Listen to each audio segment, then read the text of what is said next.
नमस्कार, जय हिंद, वंदे मातरम। दोस्तों, मैं हिंदुस्तानी निहाल हिंदुस्तानी एजुकेशन पॉइंट में आपका बहुत बहुत स्वागत करता हूं।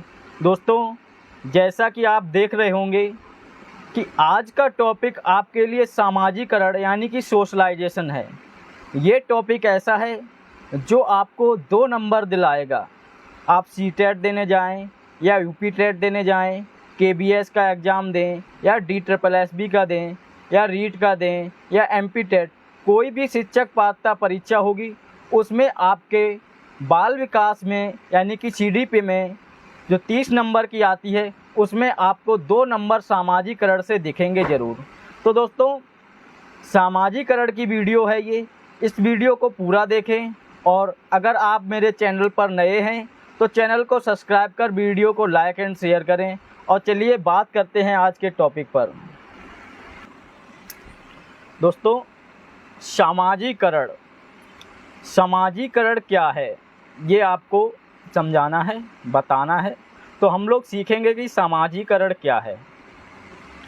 सामाजिकरण को इंग्लिश में सोशलाइजेशन कहते हैं और यह एक ऐसी प्रक्रिया है जिसके द्वारा समाज अपने सदस्यों को सामाजिक रूप से स्वीकार तरीके से व्यवहार करने के लिए प्रेरित करता है। सामाजिकरण जीवन की एक लंबी प्रक्रिया है और वह पूरे जीवन काल तक निरंतर चलती है। दोस्तों, हम सब समाज के हिस्सा हैं, हम सभी से मिलके समाज बनता है। दोस्तों, जब कुछ लोग मिलते हैं तो उनसे समूह होता है। कुछ लोग मिलकर एक समूह का निर्माण करते हैं। जब समूह का निर्माण करते हैं तो वो समूह जो आपस में बन जाता है वो समूह मिलकर समुदाय का निर्माण करते हैं। और जब दोस्तों वो समुदाय बन जाता है तो दोस्तों समुदाय से समाज का निर्माण होता है। समाज का निर्माण करने के लिए 3 प्रक्रिया होती हैं। पहले समूह बनता है, फिर दोस्तों समुदाय बनता है, समुदाय के बाद समाज बनता है।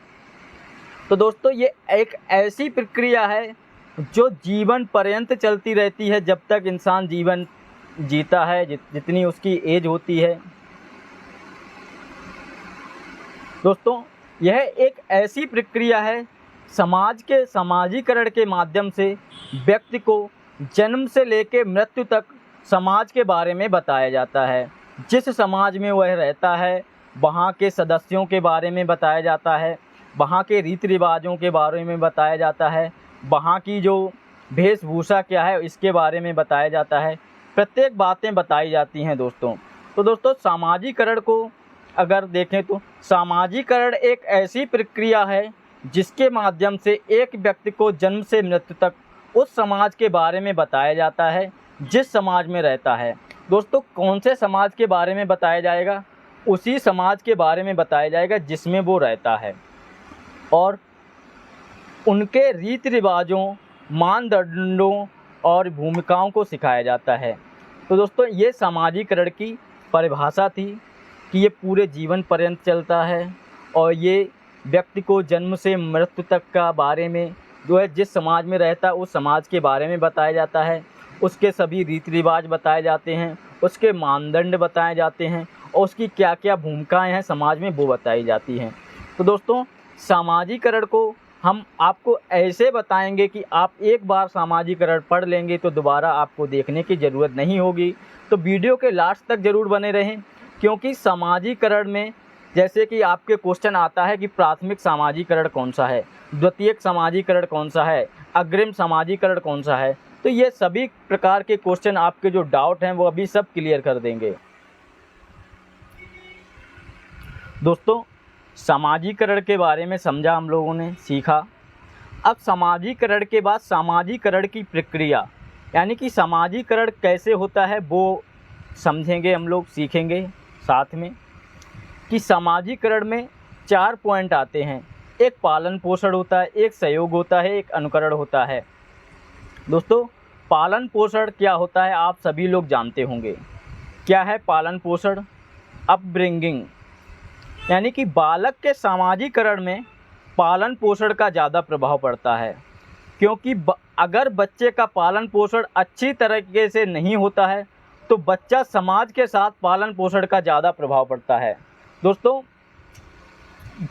एक कहावत सुनी होगी आपने कि जैसा बीज बोएंगे वैसा पाएंगे, यानी कि बच्चे का जैसा ही पालन पोषण होगा दोस्तों, बच्चे की प्रकृति वैसी ही हो जाएगी। तो दोस्तों, इसमें यही कहा गया है कि बालक के सामाजिकरण में पालन पोषण का ज़्यादा प्रभाव पड़ता है। उसका सामाजिकरण उसी प्रकार से होगा जिस प्रकार से उसका पालन पोषण हुआ है। तो क्योंकि अगर बच्चे का पालन पोषण अच्छी तरीके से नहीं होता है तो बच्चा समाज के साथ पालन पोषण का ज़्यादा प्रभाव पड़ता है। क्योंकि अगर बच्चे का पालन पोषण अच्छी तरीके से नहीं होता है तो बच्चा समाज के साथ समायोजन करने में कठिनाई महसूस करता है। दोस्तों, अगर इसका सीधा सा एग्जाम्पल दें आपको, कोई बच्चा है और उसका पालन पोषण उसके घर में मम्मी पापा ने बहुत प्यार से किया है और उसे हमेशा पर्सनल रूम दिया है, उसको हमेशा पर्सनल रूम दिया गया है। वो अपना अकेला रहता है, अकेला खाता है, अकेला पीता है, अकेला पढ़ता है। तो दोस्तों, इसलिए वो अकेला रहना सीख गया है। अब बात आई उसकी बात की कि वो कहीं गया बाहर पढ़ने। जब वो पढ़ने गया तो उसे हॉस्टल में रखा गया। जब उसे हॉस्टल में रखा गया तो दोस्तों, उसका क्या होगा कि अभी तक की उसकी आदत थी कि वो अकेला रहता था, अब उसे हॉस्टल में रहना पड़ रहा है कई लोगों के साथ। तो दोस्तों, उसका पालन पोषण हुआ है कि वो हमेशा अकेला रहा है। अब उसे हॉस्टल में रखा जा रहा है। हॉस्टल में कई बच्चे होंगे, एक रूम होगा, कई बच्चे होंगे। उसकी आदत है कुछ भी शेयर ना करने की, क्योंकि घर पे वो अकेला रहता था, अकेला खाता था, अकेला पीता, अकेला पढ़ता था। तो दोस्तों, जब वो हॉस्टल में रहेगा जाके तो उसे समायोजन करने में कठिनाइयाँ महसूस होंगी। अब बात करें सहयोग की, यानी कि हेल्प। बच्चा समाज के सहयोग से ही समाज का हिस्सा बनता है। जैसे जैसे बालक अपने अन्य व्यक्तियों को सहयोग पाता है वैसे वैसे वह दूसरे लोगों के साथ अपना सहयोग भी प्रदान करना आरंभ कर देता है। दोस्तों, बच्चे का देखता है बच्चा कि मेरा कितनी सहयोग हो रहा है, मेरी कितनी हेल्प हो रही है। जब उसकी हेल्प होती है तो वैसे ही वो दूसरे लोगों तक भी अब हेल्प करने लगता है। तीसरा पॉइंट है अनुकरण। अनुकरण का अर्थ होता है नकल करके सीखना। दोस्तों, आपके घर में कोई बच्चा हो तो उसको आप देखें, उससे आप बेहतर तरीके से जान पाएंगे कि बच्चे होते हैं नकलची। वो बहुत जल्दी एक दूसरों की नकल कर लेते हैं।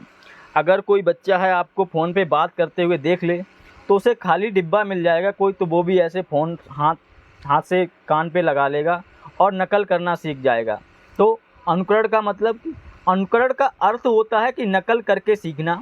बच्चा बड़ों की बातों का अनुकरण करके सीख जाता है और समाज का एक हिस्सा बन जाता है। वह किसी की भी नकल कर सकता है।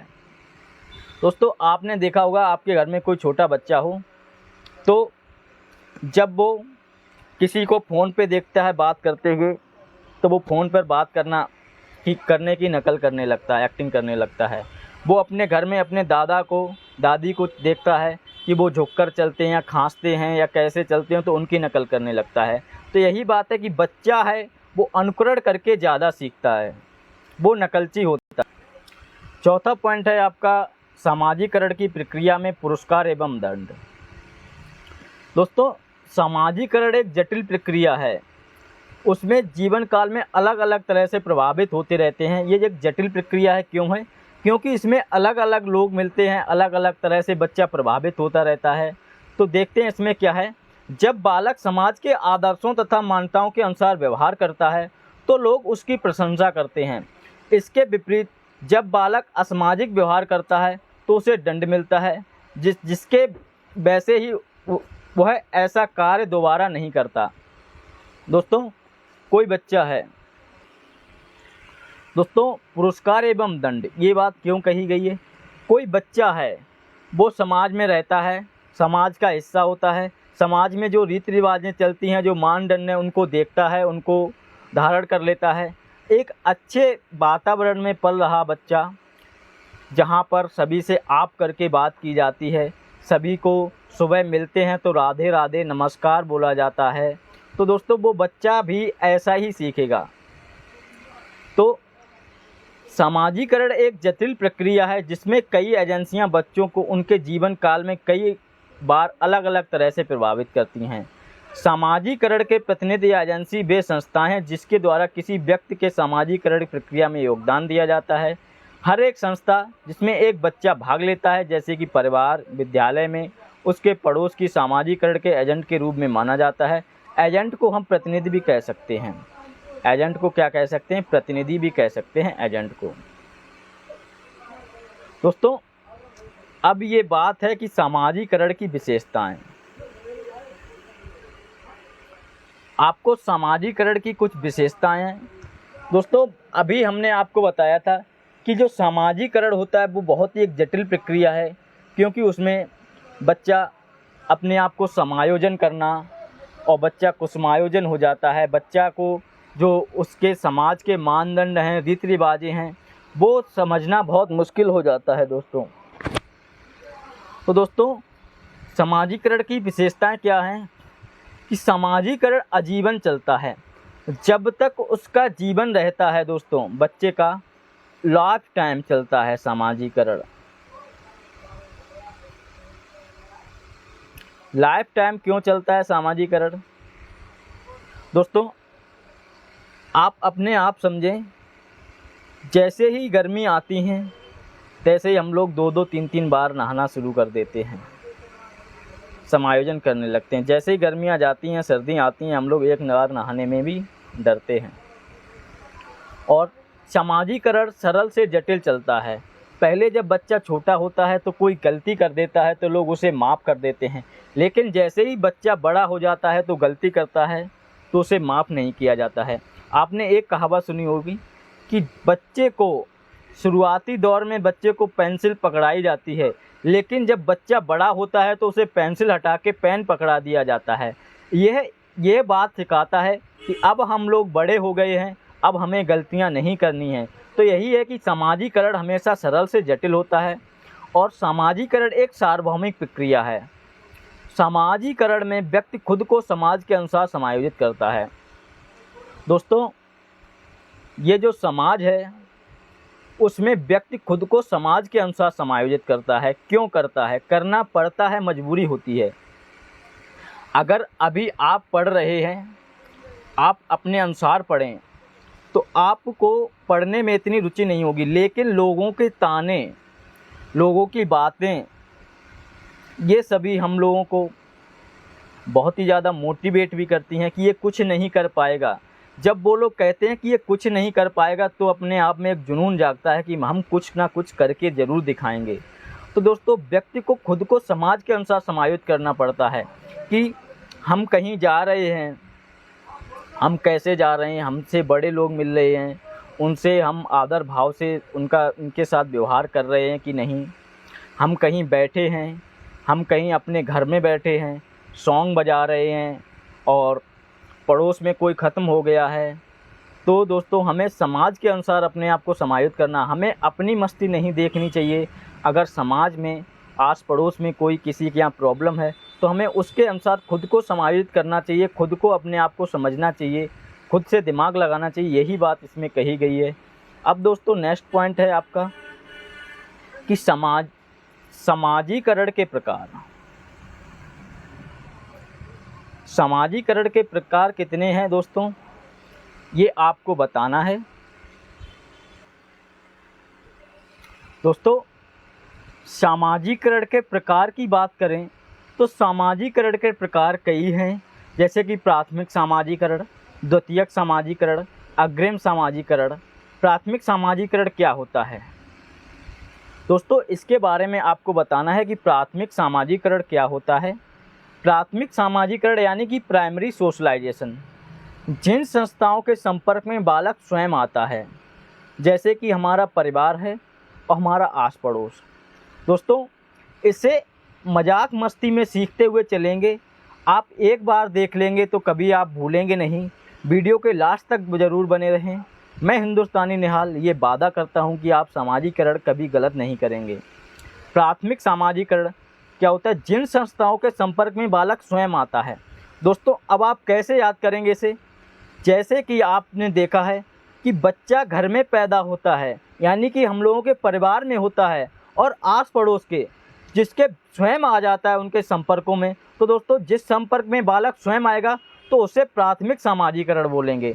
ऐसे ही आप याद रखें, आपसे क्वेश्चन ये पूछ लिया जाएगा कि प्राथमिक सामाजिकरण है परिवार, और आपसे पूछ लिया जाएगा स्कूल, मीडिया या फिर कुछ और, या इनमें से सभी। तो आपको क्या बताना है? प्राथमिक सामाजिकरण परिवार और आस पड़ोस ये होते हैं। दोस्तों 1 मिनट में आपने प्राथमिक सामाजिकरण पढ़ा।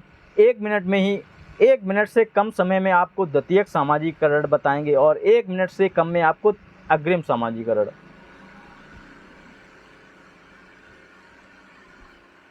दोस्तों द्वितीय सामाजिकरण, द्वितीय सामाजिकरण क्या है? Secondary socialisation. सेकेंडरी सोशलाइजेशन की बात करें तो दोस्तों यहाँ पर ये कोमा लगा है,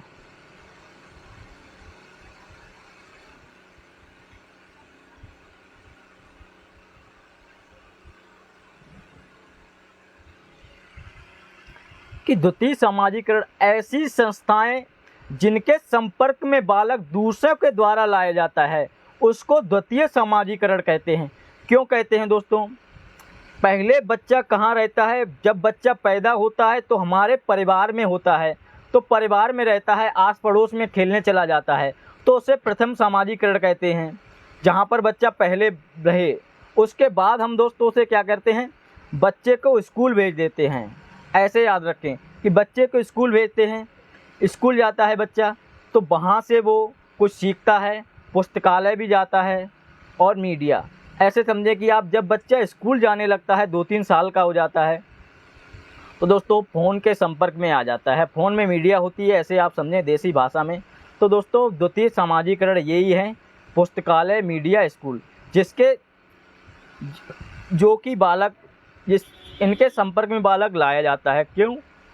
क्योंकि बच्चा स्कूल खुद नहीं जाता है, बच्चे को स्कूल हम लोग लेके जाते हैं, छोड़ने जाते हैं। तो ये द्वितीय सामाजिकरण होते हैं आपके। अब दोस्तों आएगा अग्रिम सामाजिकरण। अग्रिम सामाजिकरण की अगर बात करें तो अग्रिम सामाजिकरण क्या है? अग्रिम सामाजिकरण इस प्रकार के सामाजिकरण में व्यक्ति भविष्य में काम आने वाले तौर तरीकों को सीखता है। क्या सीखता है? भविष्य में काम आने वाले तौर तरीके। दोस्तों भविष्य में काम आने वाले तौर तरीके क्या होते हैं? जैसे कि कोई लड़की है, लड़की पे एग्जाम्पल देते हैं, लैंगिक रूढ़िबद्धता या लैंगिक धारणा के नहीं है हम, लेकिन बता रहे हैं आपको। कोई लड़की है और वो घर में रहती है, तो उसकी माँ कहती हैं कि बेटा ससुराल जाओगी, कुछ सीख लो, कुछ बनाना खाना सीख लो। तो दोस्तों वो अभी इस टाइम में अपने आने वाले भविष्य की, फ्यूचर की प्लानिंग कर रही है, उसके लिए सीख रही है कि हमें ससुराल जाना होगा तो खाना बनाना पड़ेगा।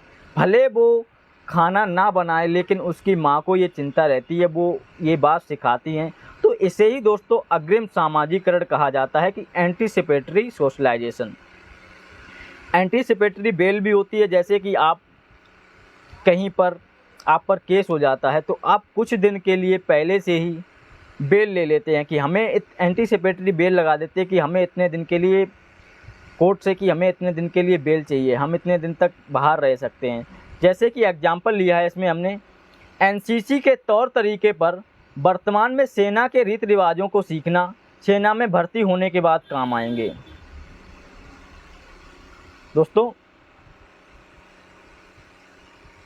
एनसीसी के रीति रिवाज, नेशनल क्रेडिट कोर एनसीसी होती है, उसमें ये सिखाया जाता है कि अगर आप आर्मी में भर्ती होगे तो आपको सल्यूट कैसे करना है, परेड कैसे करना है, झंडा कैसे फहराना है, ये सभी रीति रिवाजें सिखाई जाती हैं। तो जो दोस्तों वो एनसीसी कर रहा है लेकिन आर्मी में तो नहीं है, ना सेना में भर्ती हो गया है, तो दोस्तों वो सेना में जाने से पहले उसके रीति रिवाजों को सीख रहा है, वो ही अग्रिम सामाजिकरण है, वो ही मतलब कि वो है आपका एंटीसिपेटरी सोशलाइजेशन। तो दोस्तों अब बात करते हैं नेक्स्ट सामाजिकरण पे। नेक्स्ट सामाजिकरण क्या है? लिंग सामाजिकरण। लिंग सामाजिकरण यानी कि जेंडर सोशलाइजेशन, एक खास लिंग के आधार पर किया गया सामाजिकरण। दोस्तों जैसे कि स्कूल में कहा गया कि लड़के अलग बैठे, लड़कियां अलग बैठे, तो एक लिंग यानी कि जेंडर के आधार पर उनका किया गया सामाजिकरण। जैसे महिलाओं द्वारा चलाए जा रहे स्वयं सेवा समूह, ये हो गया लिंग सामाजिकरण आपका। अब बात करते हैं नेक्स्ट पर, यानी कि पुनर्सामाजिकरण।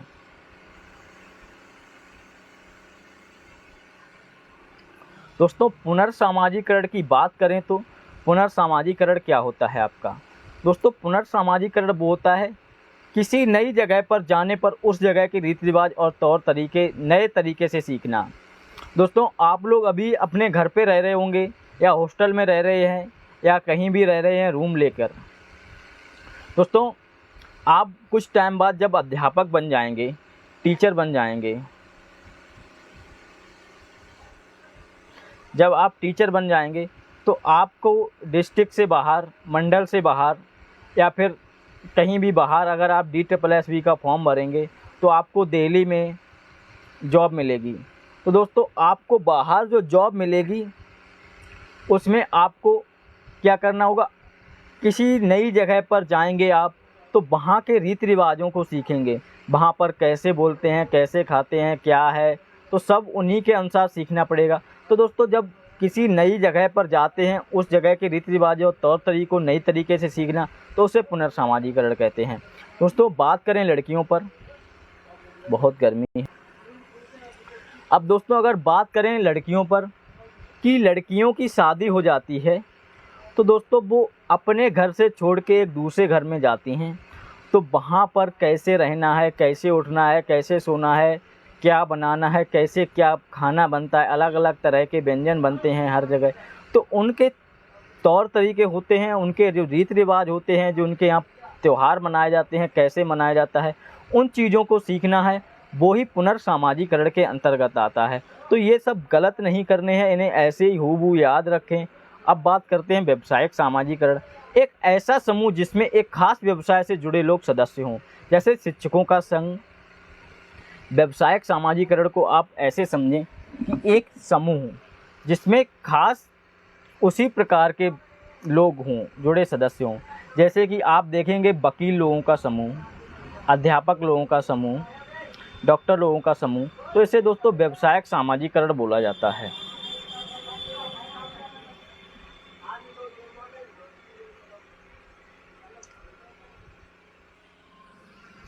दोस्तों आपका ये पॉइंट है किशोरावस्था।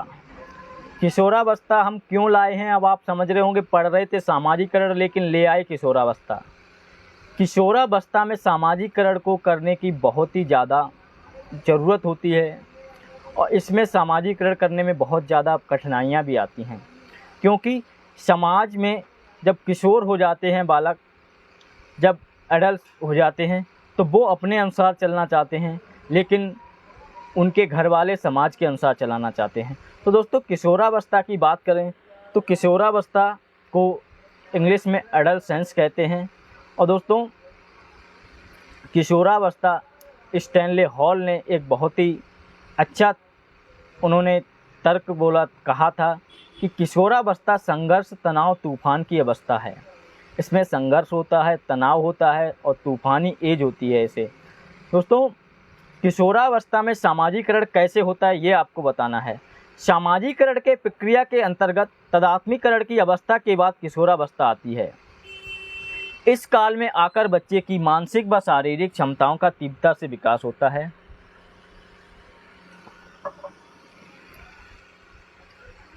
एक ओर तो बच्चा इस अवस्था में अनेक प्रकार की स्वतंत्रता चाहता है और दूसरी ओर परिवार व समाज उसके व्यवहार को अधिक से अधिक नियंत्रित करना चाहते हैं। दोस्तों जब बच्चा छोटा रहता है तो घर वाले कुछ नहीं कहते हैं, जब बच्चा बड़ा हो जाता है तो समाज और घर वाले सभी लोग उस पर बाउंडेशन लगाना चाहते हैं। लेकिन दोस्तों वो बाउंडेशन को नहीं मानता है, वो अपने अनुसार चलना चाहता है। तो इसलिए किशोरावस्था में जो सामाजिकरण होता है वो बहुत ही ज़्यादा प्रभावशील होता है और बहुत ही ज़्यादा कठिनाइयों का सामना करना पड़ता है। कहा है इसमें कि इस अवस्था में अनेक प्रकार की स्वच्छंदता चाहता है, दूसरी ओर परिवार व उसके व्यवहार को अधिक से अधिक नियंत्रित करते हैं। इस काल में बच्चे काफ़ी हद तक नियंत्रित करना चाहते हैं। इस काल में बच्चे काफ़ी हद तक भावना प्रधान हो जाते हैं तथा अपनी भावनाओं को अधिक महत्व देने लगते हैं, परंतु समाज में उनकी सभी भावनाओं एवं इच्छा को पूर्ण सम्मान एवं मान्यता नहीं दी जाती है। तो दोस्तों, हम लोग जब बड़े हुए हैं तो हम लोगों की फीलिंग्स कुछ और ही हो जाती हैं। आप फीलिंग की बात करें तो आप लोग खुद ही समझ रहे होंगे कि हम लोगों की फीलिंग कैसी हो जाती हैं, क्या होती हैं फीलिंग हम लोगों की। लेकिन जो समाज है वो इस फीलिंग को कोई महत्व नहीं देता है। उन्हें घंटा फ़र्क नहीं पड़ता है कि आपकी फीलिंग क्या है, उन्हें अपने आप से मतलब होता है। तो यही बात है कि इसे अपनी भावनाओं को अधिक महत्व देने लगते हैं, परंतु समाज में उनकी सभी भावनाओं एवं इच्छा को पूर्ण सम्मान व मान्यता नहीं दी जाती है। इसीलिए वह तनाव की स्थिति में बनी रहती है। इस काल में किशोरों के सामने मुख्य समायोजन की समस्या होती है। समाजीकरण की प्रक्रिया का मुख्य उद्देश्य समायोजन की इस प्रक्रिया को सुचारू बनाना होता है। प्रत्येक सांस्कृतिक परिवार में किशोरों के व्यवहार को समाहित करने के लिए विभिन्न निषेध को लागू किया जाता है। इस अवस्था में नैतिक चेतना भी जागृत होने लगती है। इसी काल में आत्मनियंत्रण भी विकसित होने लगता है। दोस्तों, जब बच्चे की फीलिंग्स आ जाती हैं उसके अंदर कई तरह की, तो दोस्तों उसको समाज में स्वीकृत नहीं किया जाता है। जब उसे समाज में स्वीकृत नहीं किया जाता है तो जो किशोर होते हैं वो तनाव की स्थिति में आ जाते हैं और उसी स्थिति में किशोरों के सामने मुख्य समायोजन की समस्या होती है कि अपने आप को समाज में कैसे समायोजित करें। तो दोस्तों, समाजीकरण की प्रक्रिया में मुख्य उद्देश्य समाजन की प्रक्रिया को सुचारू रूप बनाना ही होता है और प्रत्येक सांस्कृतिक परिवार में किशोरों के व्यवहार को समायोजित करने के लिए विभिन्न निषेधों को लागू किया जाता है। उनसे कहा जाता है कि तुम घर पर 8 बजे से पहले आ जाओगे, रात में बाहर नहीं जाओगे, उनका लड़का ऐसा है उसके साथ नहीं जाओगे, उस जगह पर नहीं बैठोगे, उस जगह पे नहीं बैठोगे और बाइक तेज़ नहीं चलाओगे। कई प्रकार के निषेध लग जाते हैं कि इस फ़ोन को रात तक नहीं चलाओगे, पढ़ाई नहीं करते हो, पढ़ोगे। इस अवस्था में नैतिक चेतना भी जागृत होने लगती है। इसी काल में आत्मनियंत्रण भी विकसित होने लगता है। दोस्तों, जब किशोरावस्था की एक जो प्रमुख परिभाषा दी है उन्होंने एडोलसेंस की स्टेनले हॉल में, तनाव, संघर्ष, तनाव, तूफान, यानी कि इसमें संघर्ष भी होता है, तनाव और तूफान। इसमें आत्मनियंत्रण खो देता है, आत्मनियंत्रण भी विकसित होने लगता है। आत्मनियंत्रण, वो अपने आप पर किशोर नियंत्रण नहीं रख पाता है, अपनी भावनाओं को, अपनी फीलिंग्स को वो अपने बस में नहीं रख पाता है। दोस्तों, ये जो आप देख रहे हैं कि फिर से दिल आ गया रानी पर, सभी का कहीं ना कहीं किसी ना किसी पे दिल आया होगा। तो हम इसके बारे में ज़्यादा नहीं बोल सकते, लेकिन हमने ये ट्रिक बनाई है कि फिर से दिल आ गया रानी पर। क्या है ट्रिक? फिर से दिल आ गया रानी पर। तो दोस्तों, इसमें जो पी है, फिर यानी कि एफ भी हो सकती थी यहाँ पर, लेकिन हमने ये पी ली है। पी क्यों ली है? पी फॉर प्राइमरी, इसलिए पी ली है। यहाँ पर एफ भी ले सकते थे लेकिन पी हमने लिया है। PSDR क्या है? PSDAR, यानी कि PSDAR क्या है आपको दिखाएं। ये सभी प्रकार के सामाजिकरण के प्रकार हैं। कौन कौन से हैं आपको दिखाएं। फिर से यानी कि P फॉर प्राइमरी, से S फॉर सेकेंडरी, D यानी कि दिल, D for developmental, A for anticipatory अग्रिम सामाजिकरण, R फॉर रिसोशलाइजेशन पुनर्सामाजिकरण। तो दोस्तों, ये ट्रिक थी आपको दिखाई कि सामाजिकरण को याद करने की ट्रिक, यानी कि फिर से दिल आ गया सामाजिकरण, यानी कि रानी पर। रानी यानी कि रिसोशलाइजेशन, ये है रानी, रिसोशलाइजेशन। इसको आप देखें, आपको प्राइमरी सामाजिकरण के बारे में बताया था कि प्राथमिक सामाजिकरण क्या होता है, ये शैशवावस्था और बाल्यावस्था के दौरान होता है और इसके अंतर्गत दोस्तों परिवार होता है।